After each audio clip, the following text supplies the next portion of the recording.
우리 옆에 사람에게 축복하면서 인사하겠습니다. 당신은 왕이십니다. 왕이십니다. 안 잊어버리셨죠?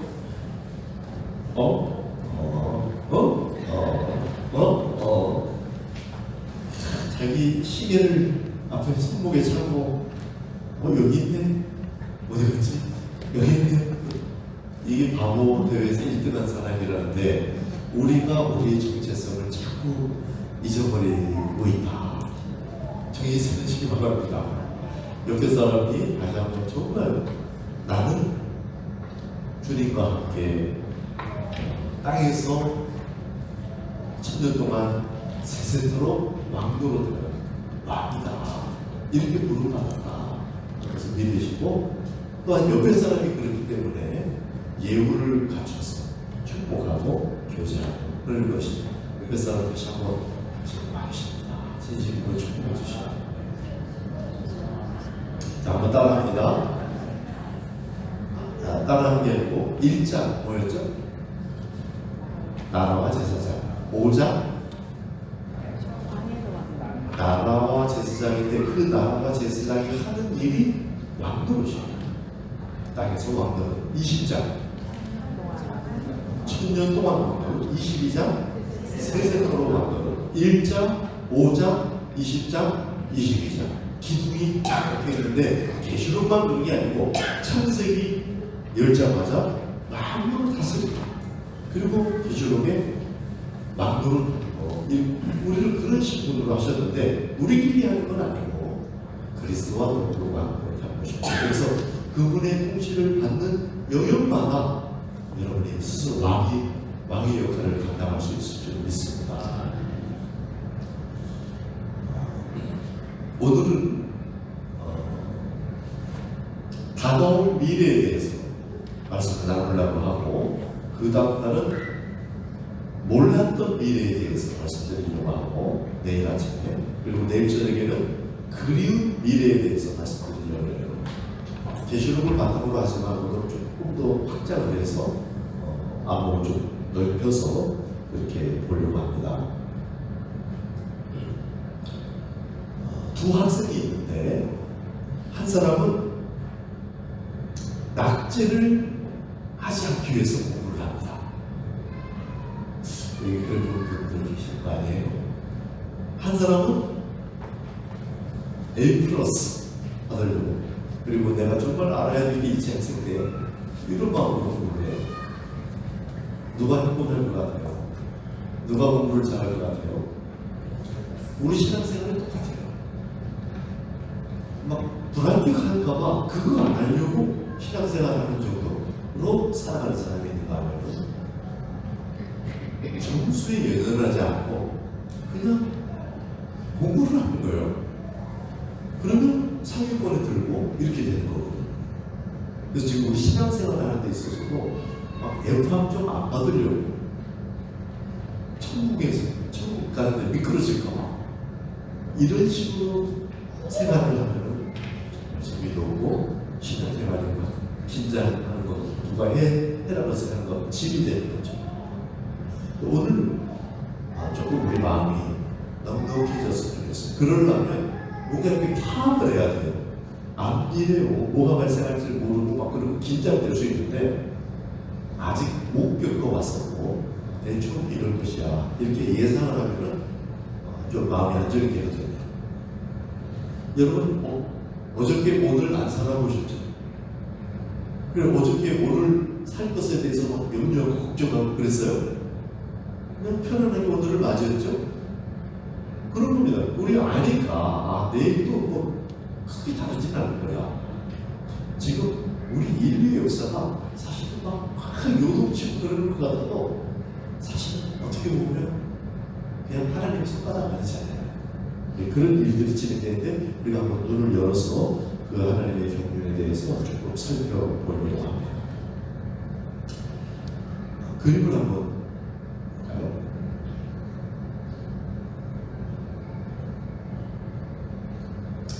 이게 지금 보입니까? 뒤에 글자가 큰 글자만 그냥 봐도 좋을 것 같아요. 이것은 우리 전통적인 관념 역사, 하나님의 경륜이 이렇게 진행된다 하는 것을 요약한 거예요. 첫 번째, 하나님께서 창조하셨고 그런데 타락이 일어났고 이것을 회복하는 것이 구원이고 그리고 온전히 회복이 된다. 이런 단계로 전통적으로 진술하는데 이렇게 보면 구원이 굉장히 중요하잖아요. 근데 구원이 어떤 거냐면 타락 때문에 구원이 되기 때문에 이 타락 문제를 해결하는 거에 초점이 맞춰져요. 지금 현재 우리 관점이 그렇다는 거예요. 근데 사실은 구원하려고 창조하신 것은 아니겠죠. 뭐 창조 목적이 있고 뭔가 하나님이 그림이 있는데 그게 망가져가지고 이걸 회복해서 그쪽으로 회복하려고 그러는 거지 구원 자체를 위해서 창조한 것은 아닐 거라고요. 근데 그 관점이 좀 약화된 경향이 있어요. 그래서 조금 더 묵상을 해보기 위해서 조금 그림을 바꾸면은 창조 이전에도 뭐가 있었다는 거예요. 그렇죠. 우리가 창조되기 전에 천사들은 언제 창조됐죠? 우리가 많은 시간 이전이에요. 이미 있었어요. 그 부분을 한번 생각을 해봐야 되고 그 다음에 타락 그 배후에 뭐가 있다는 거예요.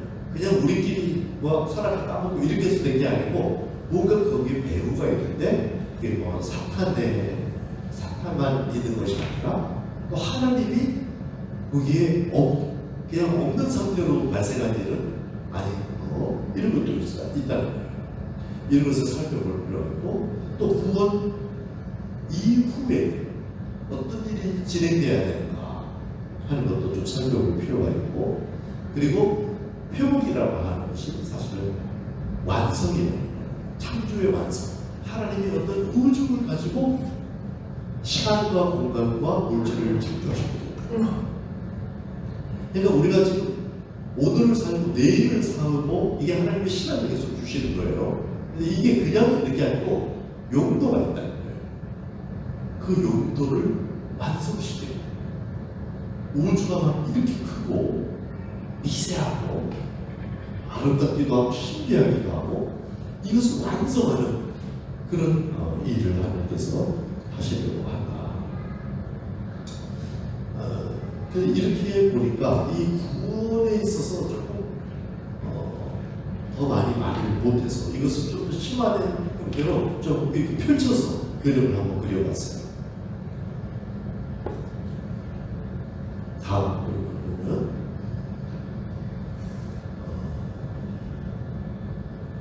창조 전에 창조가 있다.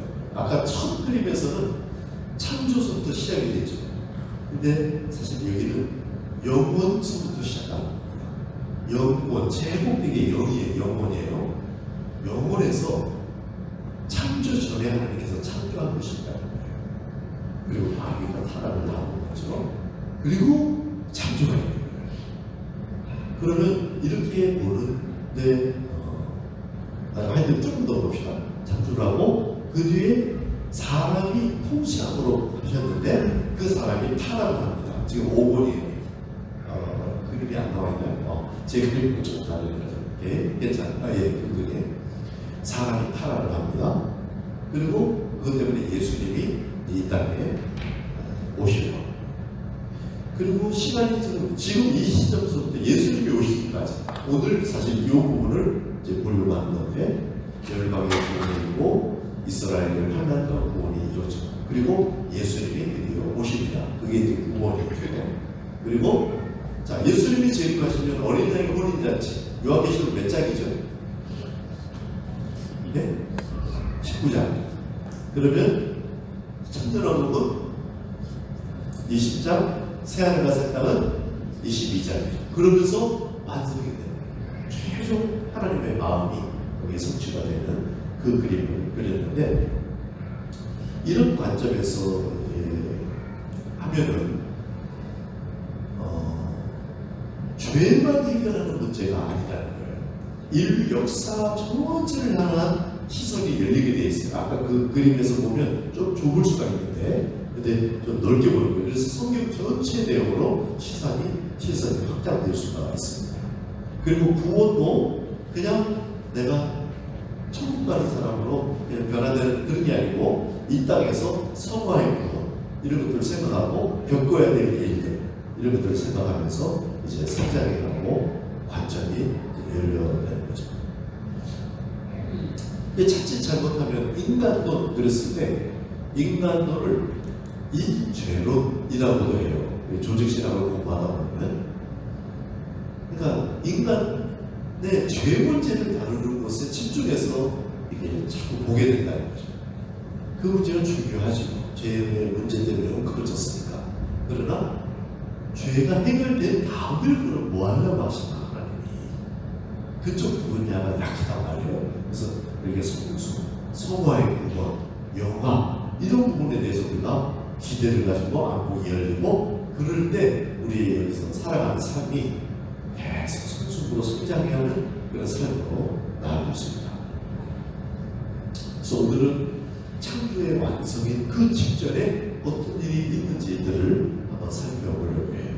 그리고 시대적으로 이런 일이 흐르고 있기 때문에 우리가 왕으로서 어떤 식으로 이것을 살아가야 되는지 대략 흐름을 파악하고자 합니다. 타임으로 이렇게 타임이 흐르는 걸로 그림을 다시 한번 그려봤는데 이 그림도 잘 안 보일 것 같네요. 저희 교회는 바로 앞에서 보게 돼 있어가지고 이 그림이 눈에 잘 보이는데 왼쪽부터 간단하게 설명을 드리면 현재 시점이에요. 그리고 한 칸 더 가면 예수님이 재림하시는 시 그리고 더 가면 천년왕국이고 맨 오른쪽이 새하늘과 새 땅입니다. 그 정도로 흐름이 있다 하는 정도만 일단 하고 현 시대 이제 예수님이 재림하시기까지 그 뒤에 천년과 천국에 대해서는 내일 우리가 같이 다루려고 하는데 오늘은 이 시대부터 예수님이 오시기까지의 이야기를 좀 생각을 해보겠습니다.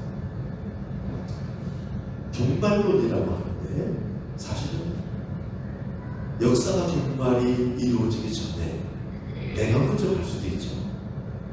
나의 종말, 내 개인의 종말이다. 이게 사망입니다. 히브리서 9장 27절에는 한 번 죽는 것은 사람에게 정한 것이고 그 후에는 심판이 있으리니 그래서 신자와 불신자가 다 심판을 받게 됩니다. 계시록 20장 그래서 성경을 계시록을 할 때는 성경을 찾으십니다. 계시록 20장 10절에서 15절을 읽어보겠습니다. 시작. 또 내가 크고 흰 보좌와 그 위에 앉으신 이를 보니 땅과 하늘이 그 앞에서 피하여 간되었더라. 또 내가 보니 죽은 자들이 큰 자나 작은 자나 그 보좌 앞에 서 있는데 책들이 펴있고 또 다른 책이 펴졌으니 곧 생명책이라 죽은 자들이 자기 행위를 따라 책들에 기록된 대로 심판을 받으니 바다가 그 가운데서 죽은 자들을 내주고 또 사망과 무도 그 가운데 죽은 자들을 내주매 각 사람이 자기의 행위대로 심판을 받고 사망과 음부도 물에서 던져지니 이것은 둘째 사망도 불못이다. 누구든지 생명책에 기록되지 못한 자는 불못에 던져지리라. 20장이니까 지금 세세토로 왕노릇 천년 동안 왕노릇 그 시점에서 이제 이야기인데 그게 끝나는 시점에서 흰 보좌 심판이 있다. 아까 그 옆으로 타임테이블로 되어 있는 그 그림에 보면 이제 그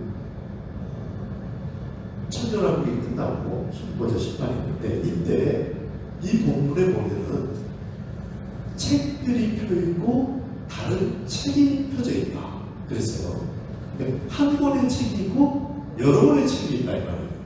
한 권의 책의 이름은 곧 생명책이다 이렇게 되어 있고요. 그 다음에 자기 행위를 따라 책들에 기록된 대로 심판을 받는데요. 그러니까 예수님 믿으면 구원으로 천국에 가.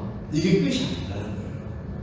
물론 그런 부분을 얻으려면 생명책에 능력이 돼야 돼요. 그런 책들이 있다는 거예요. 이 책들을 가지고 자기의 행위를 따라 받고 심판을 받는데 여기서 다시 심판을 받아가지고 다시 천국 취소 이런 건 아닙니다. 그러나 우리 모두 다 하나님께서 우리 행위를 지금 헤아리고 지키시고 이렇게 하고 계시다는 거예요.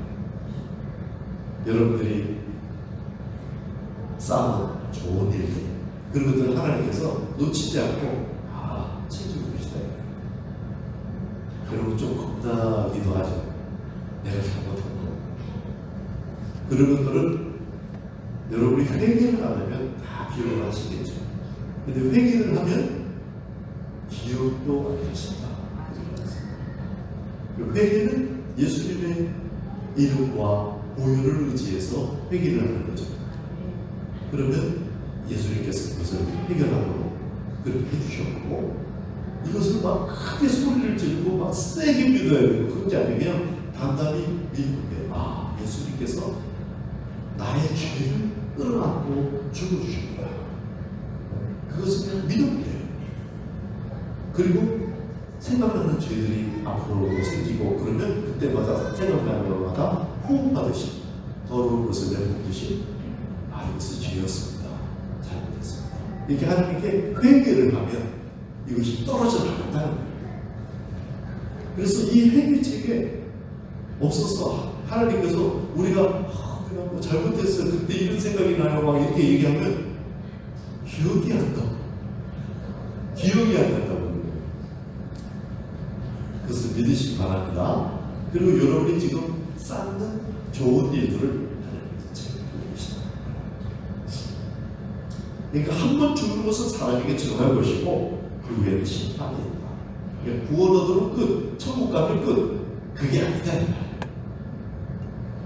고린도전서 3장 12절에는 만일 누구든지 금이나 은이나 보석이나 나무나 풀이나 집으로 그 토 위에 세우면 각 사람의 공적이 나타날 터인데 그날이 공적을 밝히리니 이는 불로 나타내고 그 불이 각 사람의 공적이 어떠한 것을 시험할 것입니다. 만일 누구든지 그 위에 세운 공적이 그대로 있으면 상을 받고 누구든지 그 공적이 불타면 해를 받으리니 그러나 자신은 구원을 받되 불 가운데 받은 것 같으리라. 너희는 너희가 하나님의 성전인 것과 하나님의 성령이 너희 안에 계신 것을 알지 못하느냐. 그러니까 우리는 지금 성전을 짓고 있다는 거예요. 성전을 건축하고 있는데 뭘로 짓느냐? 지푸라기로 짓는 사람도 있고 금으로 짓는 사람도 있다는 거죠.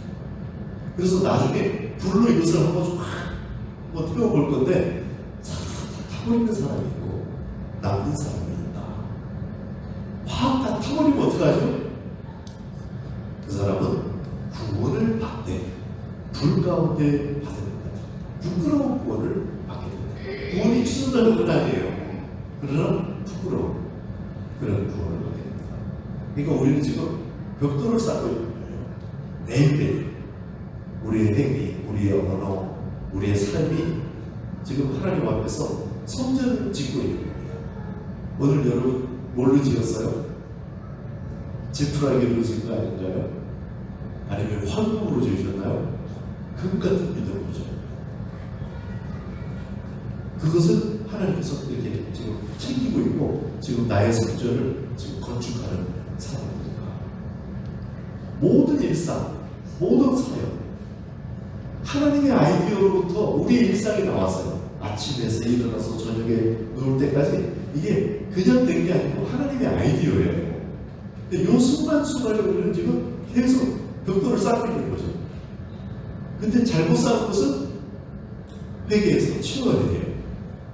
그렇게 하고 좋은 것을 자꾸 쌓고 그러면 계속 성전이 건축되어 가는 거고 나만 짓는 게 아니라 또 함께 지어져 간대요.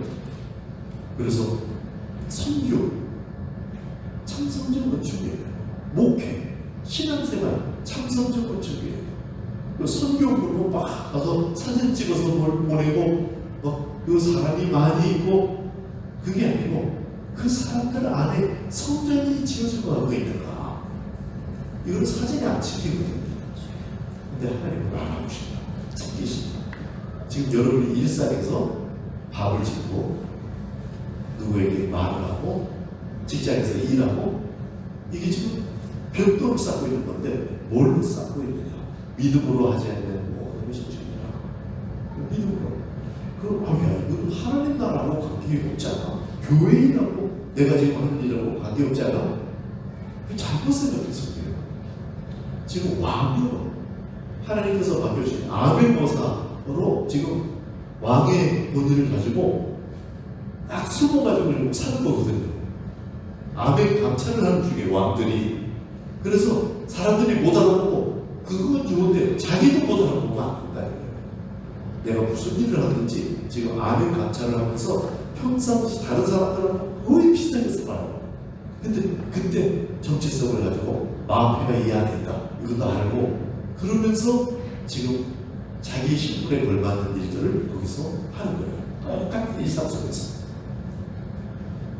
그것을 여러분이 잘 챙겨서 계속해서 천국에서 큰 상, 참성전 건축으로 아주 큰 성전을 하나님의 임재가 가득한 아름다운 영광스러운 성전을 짓는 그런 모두가 되시기를 주의 이름으로 축복합니다.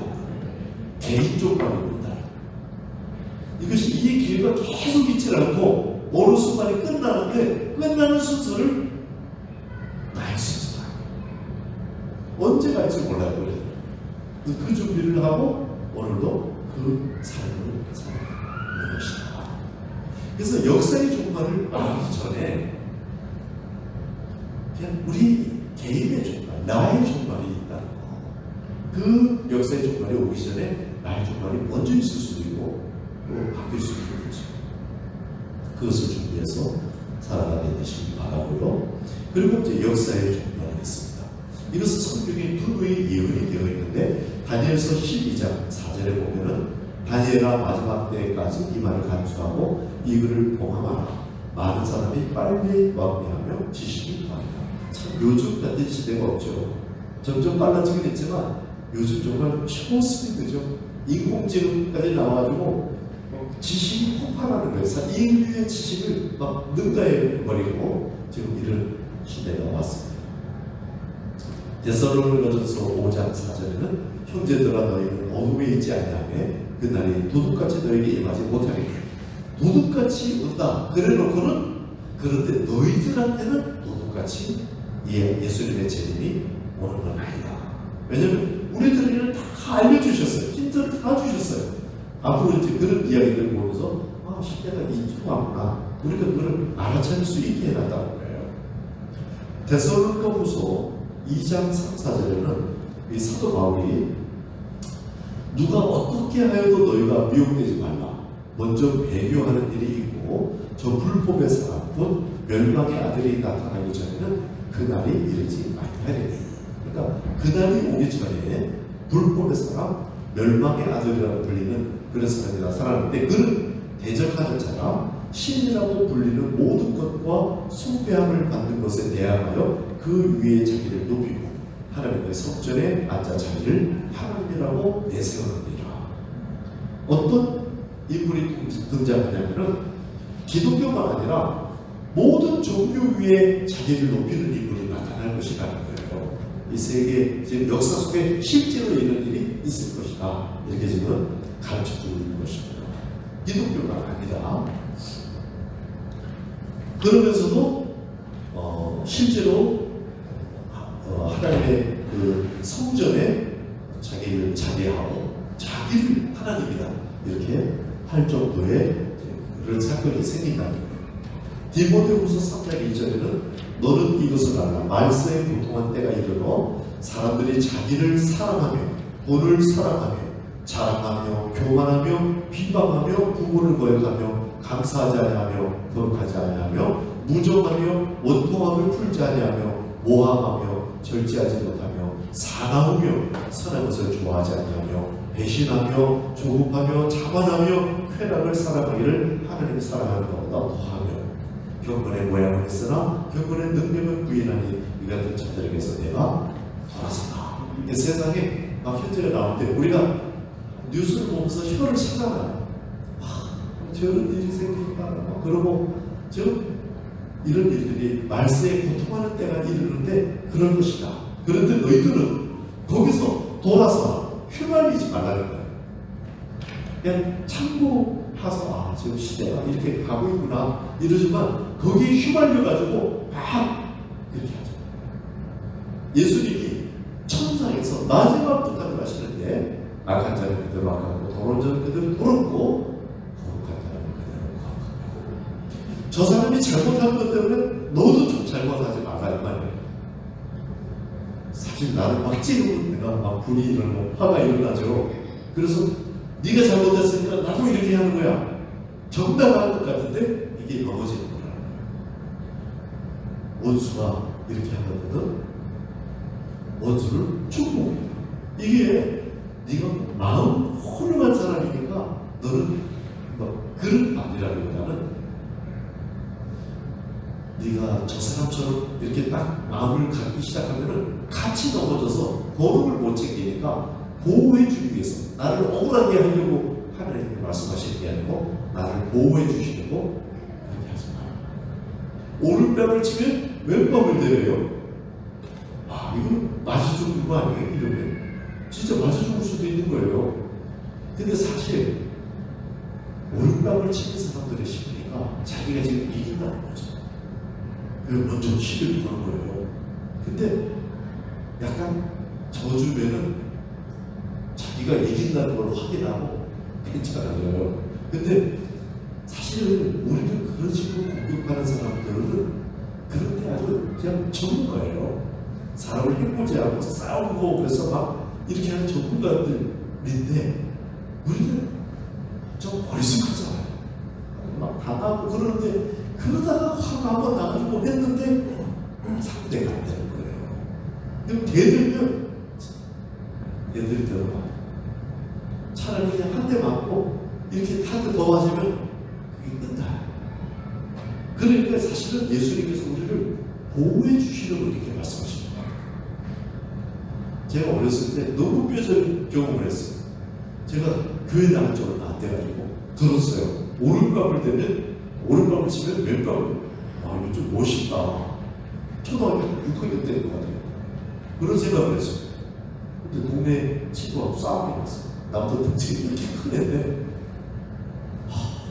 걔가 싸움을 붙이는데 걔가 여기 확 때리잖아. 너무 화가 나고 그때 말씀이 딱 생각나는 거예요. 오른밤을 치면 왼밤을 대는다. 왼밤을 됐죠. 죽도록 나갔어요.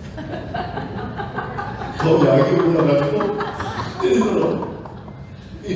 때려봐. 이게 아니고 지금 마음이 달라진다. 아까 우리가 얘기했죠. 이기는 자의 심정이 어떠하다. 그랬죠? 이기는 자.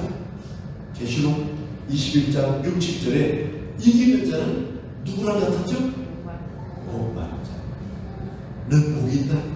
애통하는 자는 복이 있다.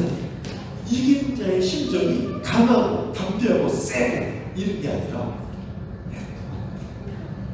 올 수 있으면 거기서 길이 나오고 승리할 수 있는 길이 열린다. 인간관계 속에서도 그렇다. 나의 어떤 문제 속에서도 그렇다. 근데 대충 그냥 이렇게 견디고 그냥 이렇게 살아가면 되는 줄 알면 탄식이 없어요.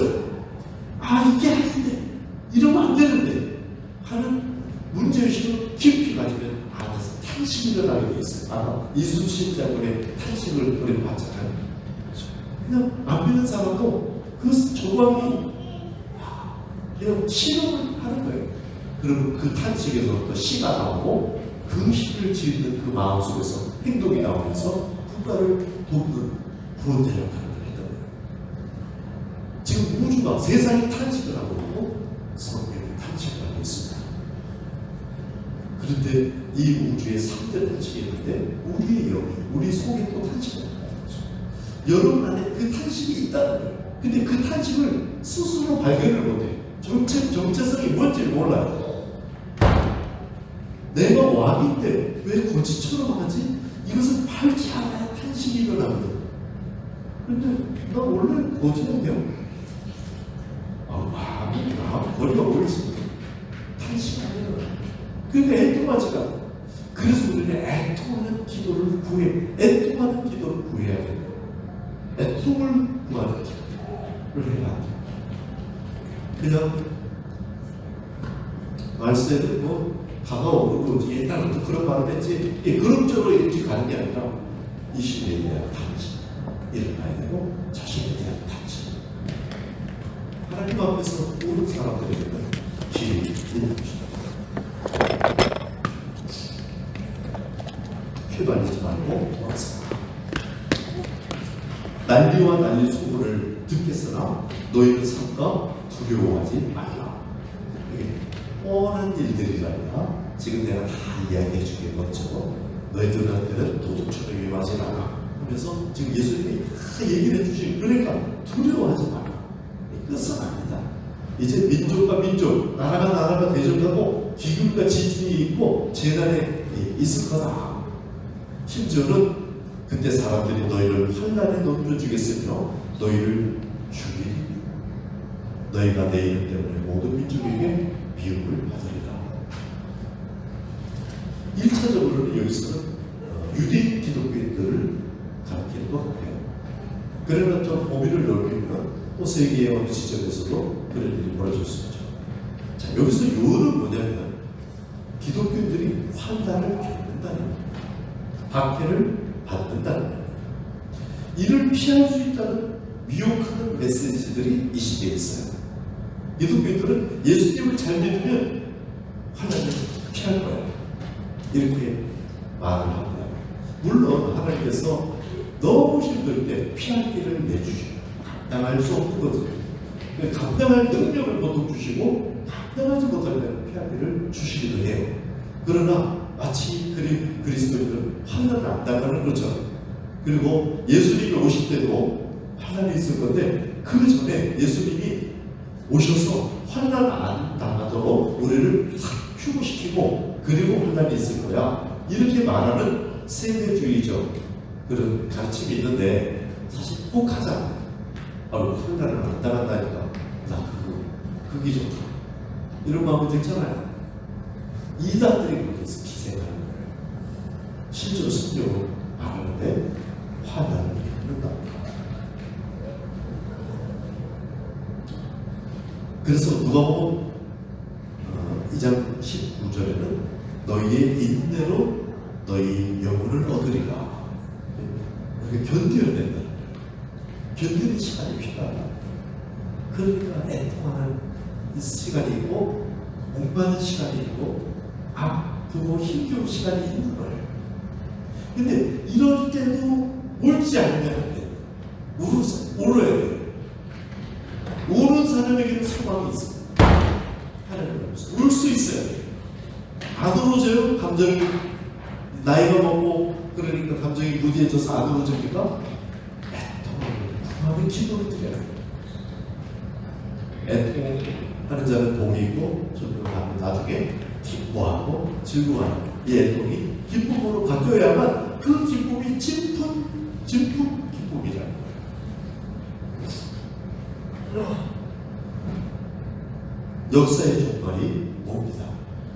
그리고 그 일들의 앞에 일들이 있는데 이제 열방의 복음이 전파되는 이야기, 이방인들이 구원받는 이야기, 우리가 그것을 계시록 14장, 15장 그렇게 이제 살펴봤었죠. 끝까지 견디는 자는 구원을 얻으리라. 마태복음 24장 14절인데요. 이 천국 복음이 모든 민족에게 증언되기 위하여 온 세상에 전파되리니 그제야 끝이 오리라. 그러므로 너희가 선지자 다니엘이 말하다 멸망에 가져간 것이 거룩한 곳에 쓴 것을 보거든 읽는 자는 깨달을지죠. 그때 유대인이 있는 자들은 생각을 도망하라. 그러니까 견디는 자는 구원을 얻고 온 세상에 지금 복음이 전파될 거다.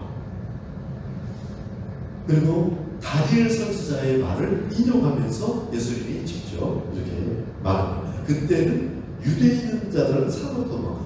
그러니까 지금 약간 초점이 중동지방 유대인들 여기에 초점이 있어서 설명이 돼 있어요. 그래서 전 세계적으로 이렇게 되는지는 조금 열어놓고 볼 필요가 있어요. 그러나 어쨌든 중동지방에서는 이게 분명히 일어날 것이다. 그 뒤에 끝이 오리라고 그러는데 복음이 전파되어 끝이 온다고 그러면 예수님이 빨리 올 수 있도록 우리가 복음을 열심히 전해야지. 근데 이게 말은 맞는데 어떤 마음의 태도인가에 따라서 다른 것이에요. 주님은 오히려 늦추고 계세요. 복음을 안 전하는 게 아니라 전에도 늦추고 계세요. 왜냐하면 한 사람이라도 더 반응을 할 수 있도록 기다려 주시는 거예요. 근데 더 이상 반응이 일어나지 않고 하나님이 심판하시고 야단치시는 것을 알면서도 대들은 그런 시대가 온다고 그랬죠. 그게 몇 장이죠? 요한계시록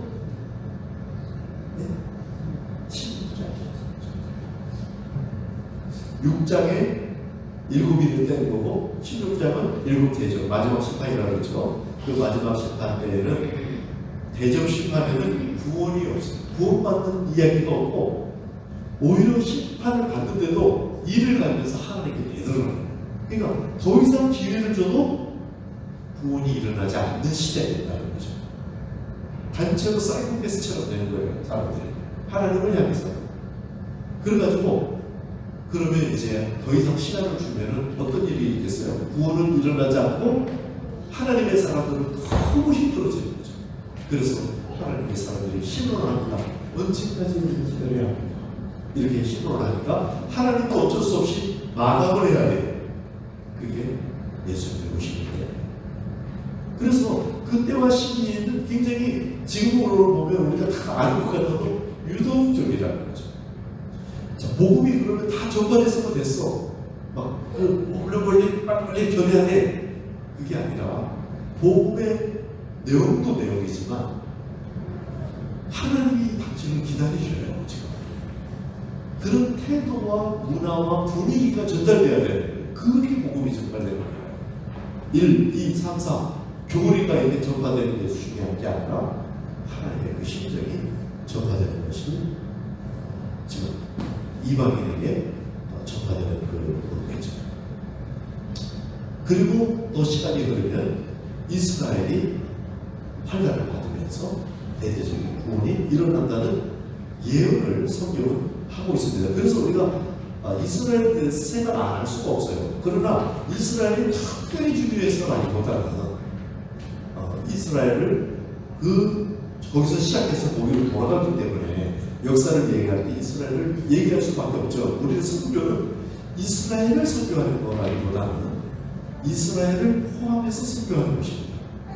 그 나중에 우리 최종 선교에 대해서도 좀 얘기를 드릴 텐데 어쨌든 이 종말의 이야기를 하면 이스라엘에 관한 이야기를 안 할 수가 없습니다. 왜냐하면 성경이 그렇게 다루고 있기 때문에 다니엘서 11장 31절에는 군대는 그의 편에 서서 성소곧 견고한 것을 더럽히며 매일 드리는 제사를 폐하며 멸망하게 하는 가증한 것을 쓸 것이다.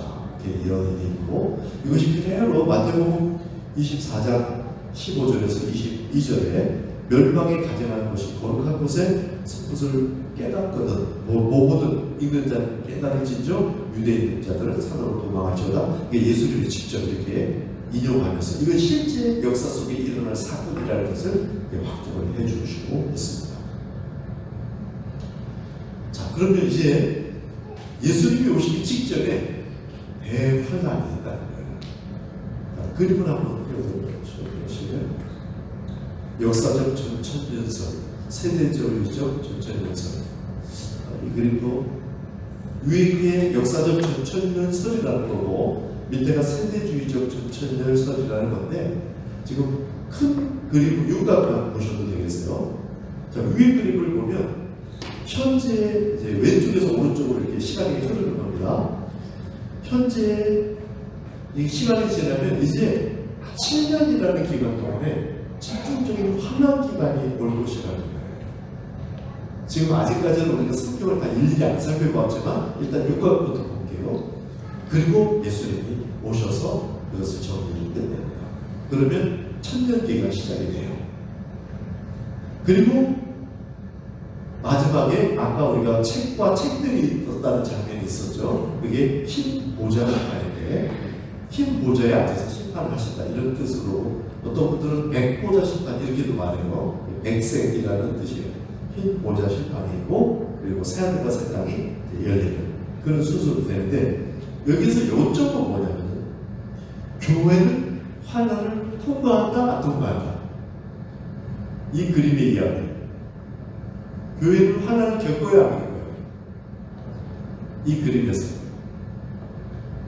겪습니다. 예수님이 오시기 전에 다 그 시대를 우리가 같이 가는 거예요. 그리고 환난을 겪은 다음에 예수님이 오시는 거예요.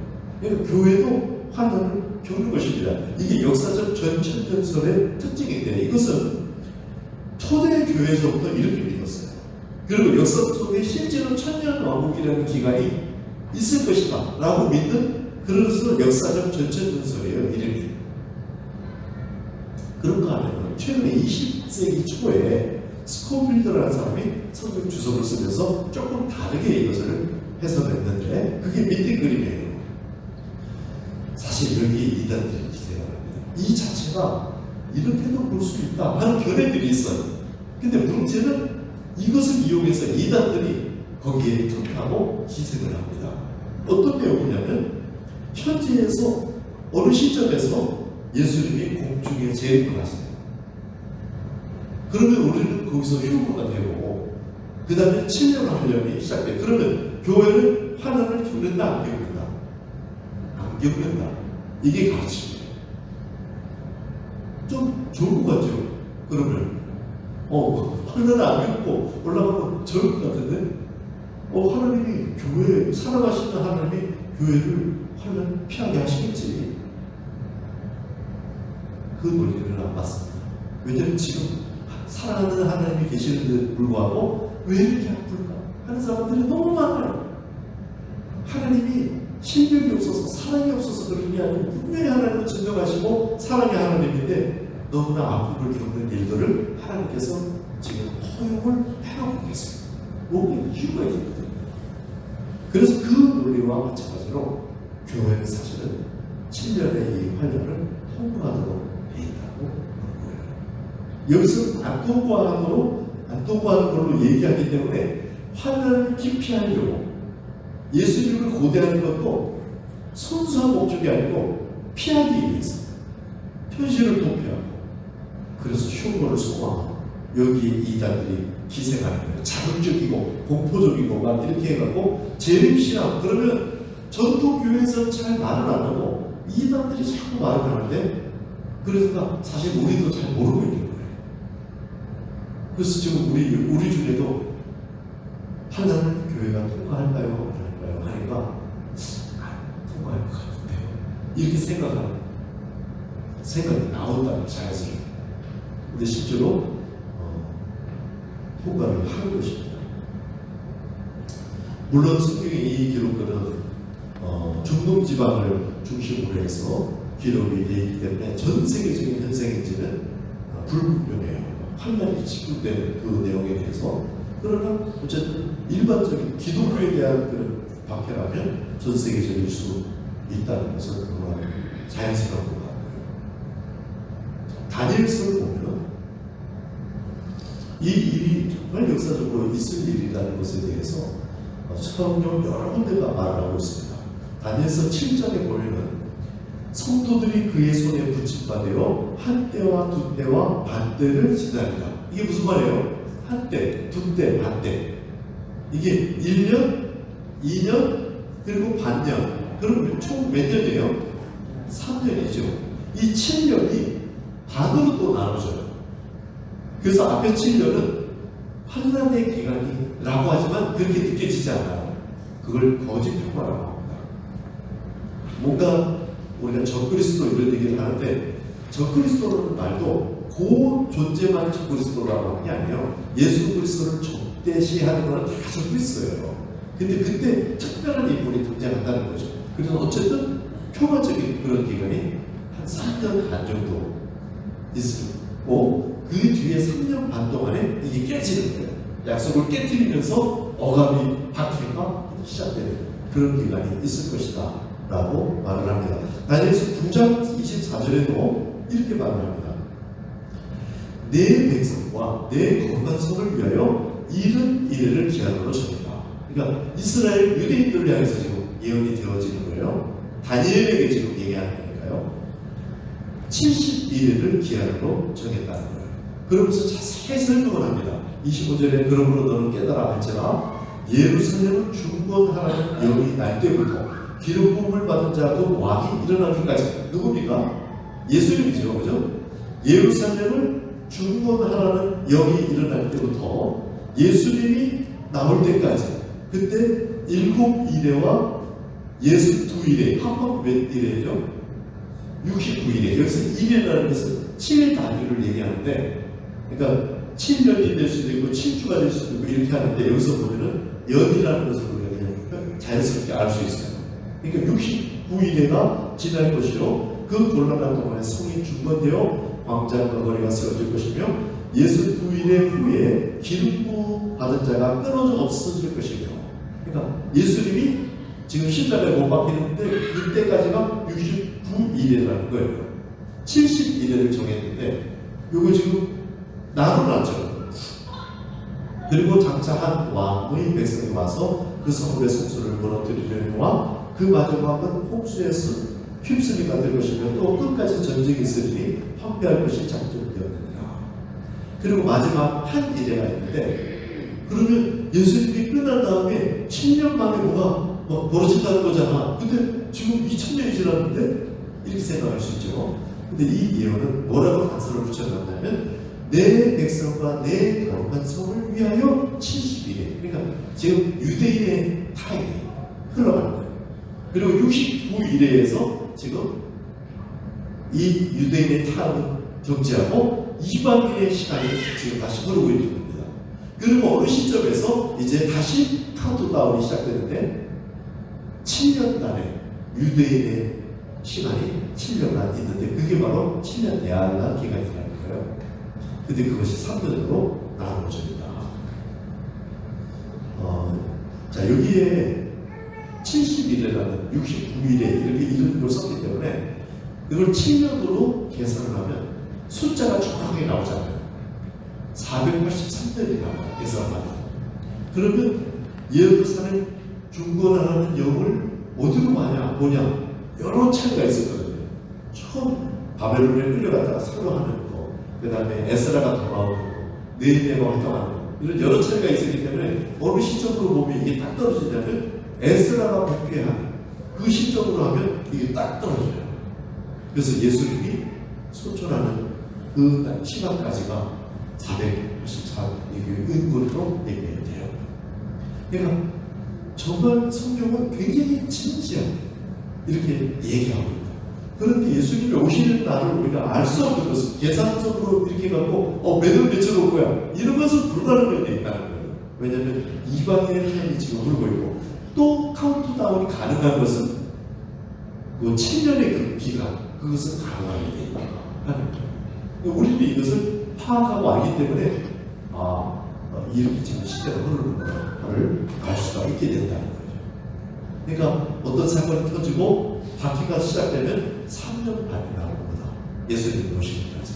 이런 것들 우리가 다 알 수 있게 된 거예요. 근데 여기 이제 날짜 이런 얘기를 나오다 보니까 조금 조심스럽잖아요. 다니엘서 12장 11절에 보면, 매일 드리는 제사를 폐하여 멸망하게 할 가증한 것을 세울 때부터 1290일을 지낼 것이고, 기다려서 1335일까지 이르는 사람은 복이 있습니다. 날짜를 아주 구체적으로 써놨어요. 그러니까 이 날짜를 대충 보면은 이 날짜는 어떤 거냐면 1260일이 요한계시록에 나와요. 하나 더 읽고 제가 말씀드려야 되겠네요. 계시록 11장 2절 3절을 한번 보세요.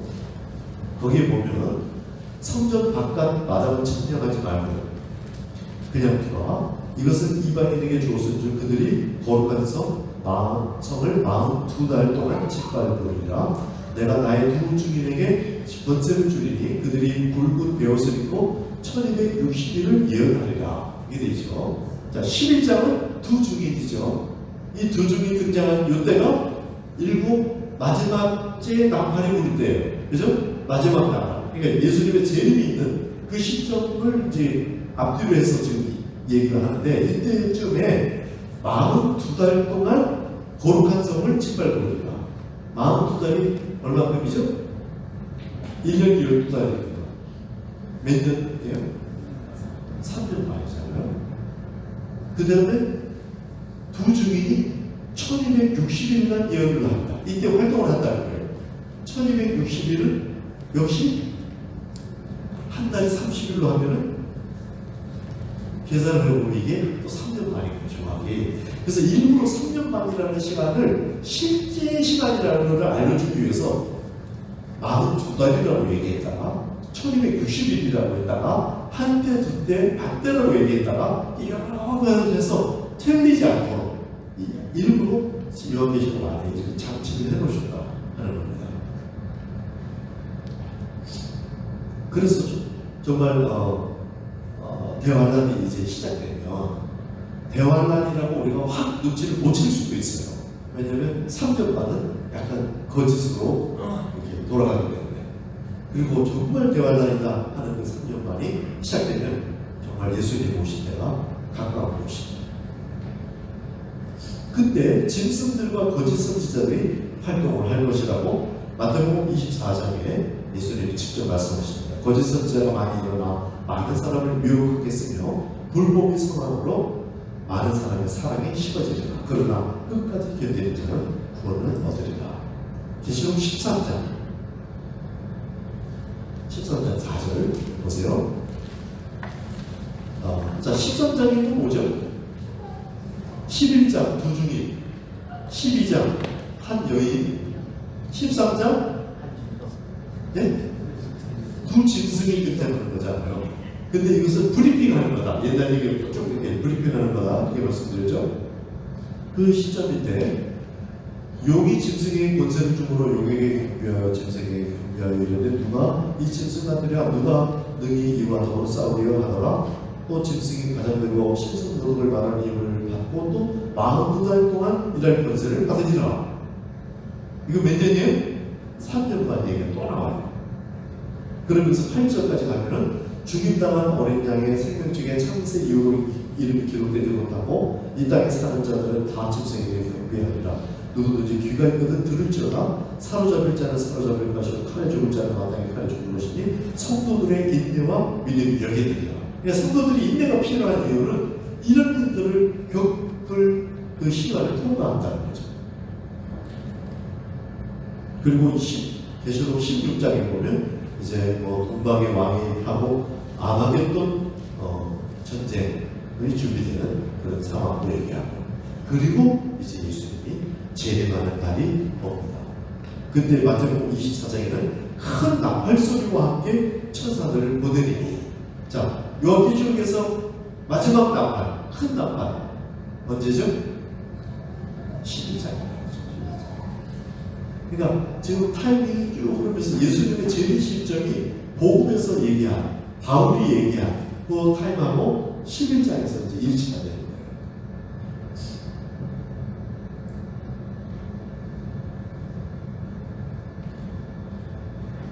그러면서 그 때와 시기를 우리가 지금 막 이 숫자가 막 나와 있다고 해서 지금부터 계산해갖고 알 수 있도록은 돼 있지 않고, 그래서 때와 시기는 아버지께서 자기 권한에 두셨고, 그러나 분명 예수님께서 하늘로 올려주신 이 예수는 하늘로 가신 곧 그대로 오십니다. 정리를 다시 말하면 역사의 시계를 다시 한번 보시죠.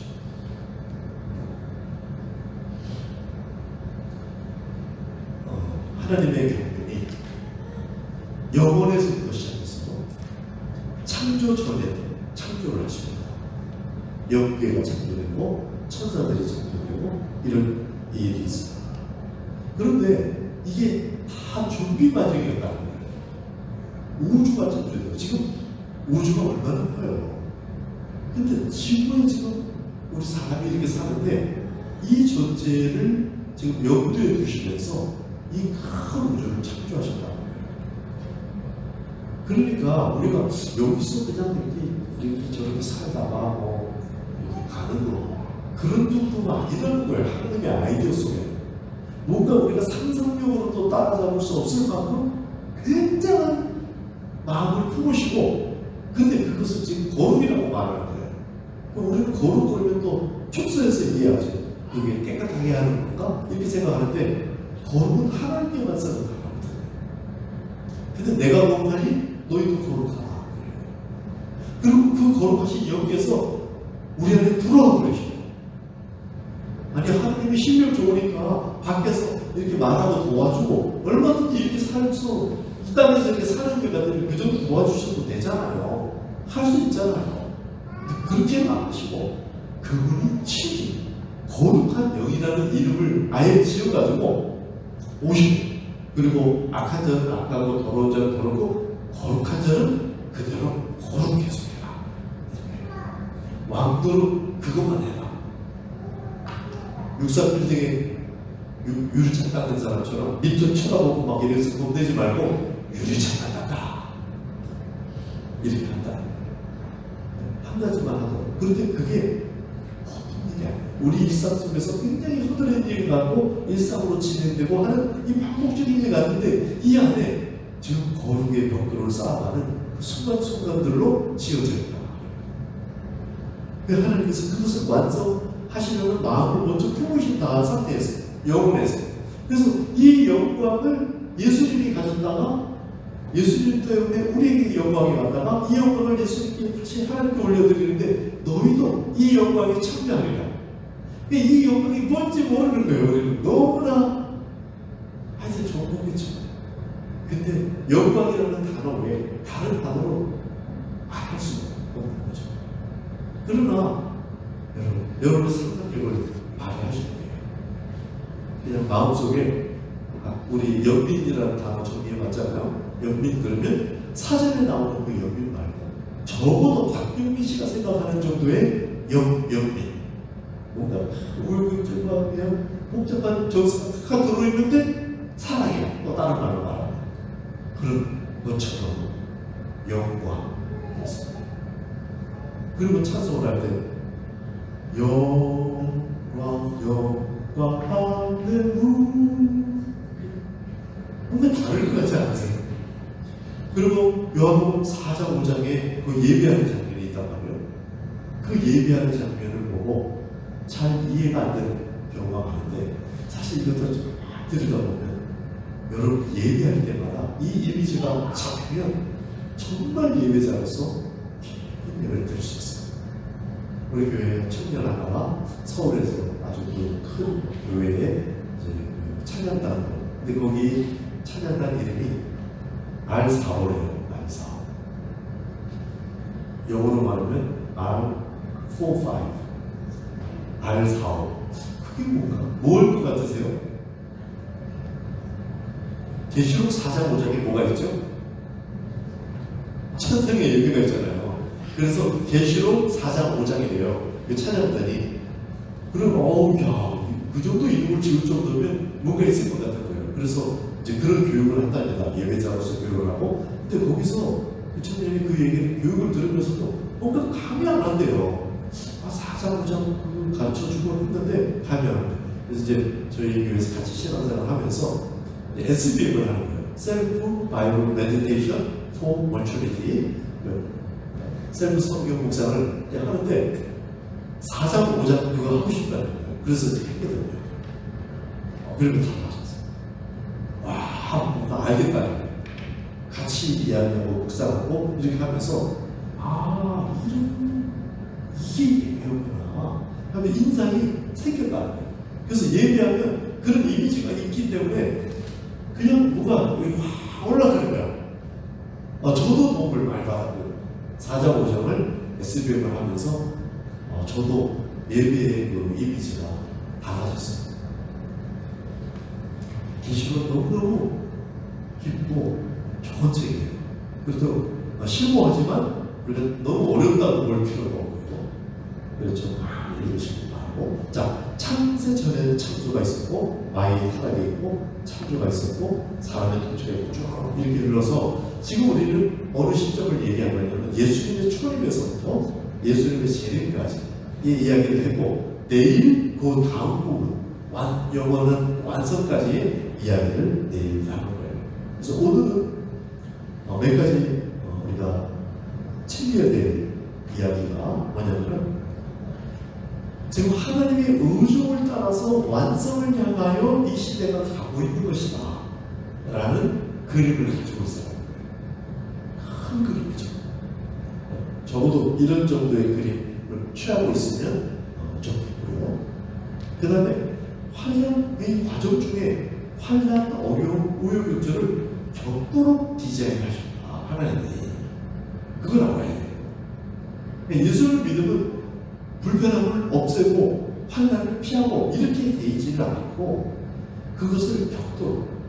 그래서 왕이 가면은 이게 어려움이 없어지는 게 아니라 어려움 위에 설 수 있고, 이게 오면 이렇게 부딪히거나 이렇게 거꾸러지는 게 아니라 이 위에 이렇게 올라서서 이걸 밟을 수 있도록 그렇게 해야지 이게 힘이나 탈탈 대로로 안 들어오지 않았어요. 그래서 하나님이 정말 자랑하는 욕마저도 고통을 받고 시간 가는 거예요. 근데 이게 하나님의 깊은 사랑의 표현이에요. 여러분, 아프신 분도 계시죠? 몸이 아프신 분도 계시고, 마음이 아프신 분도 계시고, 힘겹고. 그런데 이기는 자가 누구냐면 그 순간에 울 수 있는 사람, 애통하는 자는 이제 그 길이 애통으로 생각해서 참 기쁨으로 나가는 뿌리가 바로 애통이다. 아플 수 있다는 거예요. 그래서 아픈 것이 오히려 아파야 우리가 마음이 조성될지도 몰라요. 근데 하나님이 안타까우시죠. 잘해주면 마음이 자꾸 삐뚤어지고, 아프게 하면 제대로 돌아오고. 그러니 우리 참 하나님도 참 낙담하실 것 같아요. 잘해주면 타락하고, 좀 물론 잘해주는 건데 좀 아프게 좀 건드리면 아프다. 그래 아우성치고 어떻게 해야 돼요? 지금 우리는 뭘 준비해야 되느냐? 환난을 피하는 게 아니라 환난을 맞이할 수 있는 태도를 준비해야 돼요. 그러면 사실 나 혼자 고스란히 환난과 아픔을 겪으란 말인가? 그렇지는 않습니다. 수술하는 외과 의사하고 마취를 하고 하잖아요. 하나님이 때로는 마취를 시키는 거죠. 옛날에 순교하는 사자에게 물려서 순교하는 사람들이 나중에 보니까 그 시신이 웃고 있다는 거예요. 사자에 막 물리는데 표정이 웃으면서 죽었대요. 하나님이 마취하신 거죠. 하나님이 뭔가를 보여주신 거죠. 그래서 제가 말씀드렸는데 저는 참 이 앞으로 어떤 모습이 궁금해요. 제가 아침에 끝나고 애통과 순교라는 두 단어가 내 마음에 남았다고 간증을 드렸죠. 애통은 이제 좀 알겠어요. 그것 때문에 뭔가 많은 제 신학의 진전이 있었고, 그런데 아직까지 모르겠어요. 이게 순교? 이게 뭐지? 나는 죽는 거는 좀 덜 무서운데 아픈 거 무서워. 막 여기다 속옷을 찌른다 그러는데 난 당장 예수님 나 안 믿어도 되니까 그만할래. 이런 말이 나올 수도 모르겠고, 이렇게 연약한 사람이에요. 실제로는 예수님을 믿지만 말로도 안 믿는다고 하면 나는 만약에 덜 아프게 한다면 난 그만하고 싶다. 이런 정도로 걱정이에요. 근데 나한테 없이 순교? 이건 가당치 않거든요. 근데 하나님은 생각을 해보니까 하나님이 마취를 시켰다. 그래서 하나님께서 마취시켜서 순교시켜 주시면 할렐루야, 안녕히 계세요 하고 저는 갈 수 있지 않을까? 이런 생각을 하는 거죠. 하나님의 은혜 안에서 이것이 되어지면 갈 수 있다. 능히 감당케 하실 것이다. 그래서 지금 여러분이 겪고 있는 이 어려움들도 어려움이 물러가는 게 많이 아니라 우리 같은 몸을 가진 사람으로서 비슷한 마음일 거예요. 그게 좀 없었으면 좋겠고, 좀 빨리 해결됐으면 좋겠고, 그런 마음일 거예요, 다들. 그러나 정말 성경이 말하는 바는 불을 없애는 게 아니라 불을 이해하고 잘 활용하도록 하는 거예요. 본질이에요. 환난이라는 것이 뭔지, 아픔이라는 것이 뭔지를 피하는 것이 아니라 이것이 어떤 명령지를 제대로 깨닫고 이것을 선용하는 거죠. 코끼리 보고, 코끼리라고 누가 이름을 붙였죠? 아담이 코끼리라고 하지는 않았을 것 같은데, 어쨌든 이름을 딱 붙이면 꼼짝없이 코끼리가 되는 거예요. 왕이니까. 환난할 때 너는 변장된 축복이야. 이름을 붙이시기 바랍니다. 그러면 꼼짝없이 축복이 되는 거예요. 그래서 이제부터는 원수 나를 고맙게 해주는 사람이야. 왜냐하면 원수 노릇하는 게 얼마나 힘들지 아세요? 막 이가로 해가지고 막 잠도 못 자고 그러면서 지금 나한테 막 해코지를 하려고 노력 많이 해야 돼요. 머리도 많이 쓰고. 근데 나는 사실은 원수를 축복하고 살아가는 연습을 해야 되잖아요. 그걸 왕으로서 해내야 되거든요. 연습 문제가 있어야 연습을 할 거 아니에요. 근데 자기가 도시락 싸워가고 그 짓을 해주면 고맙죠. 연습 문제 이렇게 연습하는데 지금부터 나는 내 옆에서 내 안에 연습 문제가 되리라. 이렇게 한 얼씨구는 사람 없겠죠? 우리 다 왕 같은 자세요. 서로 예우를 갖추면서 이 실력을 쌓아가야 돼요. 한 번씩 우리는 실수를 하거든요. 그럼 그것을 연습 문제로 상대해줘서 용납하고 축복하고 이렇게 하면서 같이 상승작용을 예를 잘하고 우리가 해야 된다. 일상 속에서 우리가 큰 하나님의 경륜을 알아야 하지만 그리고 예수님이 이런 타이밍에 이런 증상이 나타날 때 예수님이 오신다. 이런 걸 우리가 알아야 하지만 우리 일상 속에서 막노릇 애통이 있지만 이것이 뿌리가 돼서 기쁨으로 나갈 수 있도록 하는 태도를 가지고 살아가는 것. 그리고 환난을 없애는 것이 아니라 우리가 겪을 수 있는데 그때를 통과할 수 있는 태도를 준비하는 것. 이렇게 우리가 20년 우리 일상을 준비하시길 바랍니다. 우리 좀 기도하기로 합니다.